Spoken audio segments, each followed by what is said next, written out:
بار دیگر بینندگان عزیز صبح با صفای وطن رو به خانوادگی هر یکی شما با خیر و شادی بود میگوییم و ادامه میبخشیم برنامه بامدادی صبح دوشنبه رو. امروز در بخش مهمانی برنامه دعوت نمودیم دکتر روانشناس محمودی کبیر را. خوش آمدید به برنامه بامدادی صبح دوشنبه. سلام باشید. امروز ها به بسیاری بیماران توصیه میدهند که به تهلکه به ترس داده نشوید. خب اصلا خودی ترس در وجود انسان چگونه پیدا می شود؟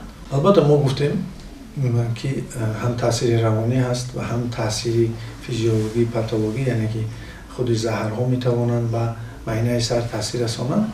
در معاینه سر مرکزی ترس هست. همین مرکزی ترس در حالت آرامی هست و در حالت مثلا انگیزه. چی مرکزی ترس رو انگیزه می دهد؟ مثلا اطلاعاتی که ترساننده، یعنی مندرجه ترساننده داشته باشد، اطلاعاتی که خراب کننده باشد، اطلاعاتی که دروغین باشد. هر یک اطلاعات در معاینه نیمکره معاینه چپ وارد شده، در نیمکره معاینه راست صورتی او پیدا می شود، ابرازی او پیدا می شود. اگر همین اطلاعات و ابراز ترساننده، یعنی که مندرجه خوف و خطر نسبت شخصیت یا اجتماعیات داشته باشد، آن وقت در معاینه مابین، یعنی هیپوتالاموس و قسم آن هیپوفیز داروهای حاصل می شوند که سبب انگیزه یافتن مرکز ترس می شوند.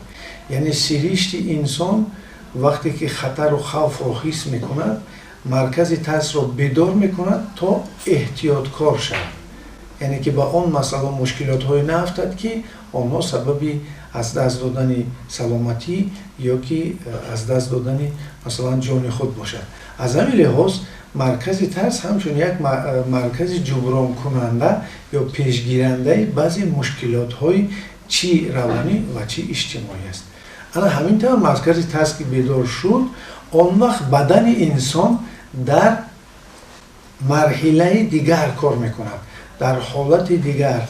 مثلا ما برای فهموندن میدونیم که خودی همین اتومبیل های حاضر زمان یک نقطه دارن که اگر آن را زیر کنند توربو میگویند، ماشین سرعتش را زیاد میکنند و گویم که در حالتی که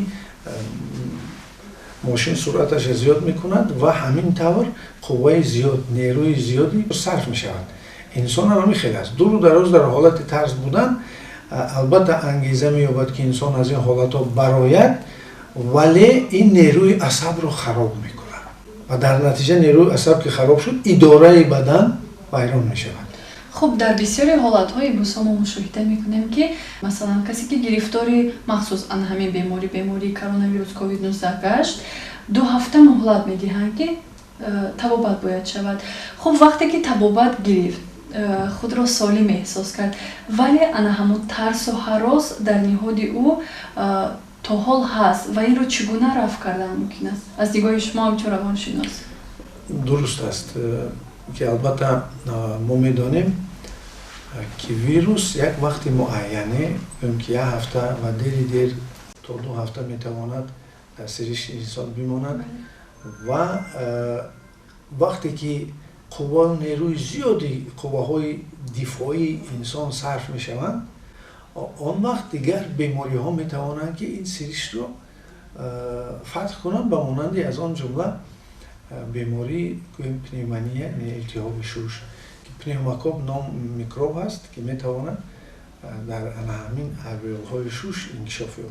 یا که دیگر بیماری های به مانند غدود زیر معده، گرده، عصب، دل و تالهای عصب می تواند که این بیماری اثر رساند، یعنی آریزه خود را در آنها ظهور کنند.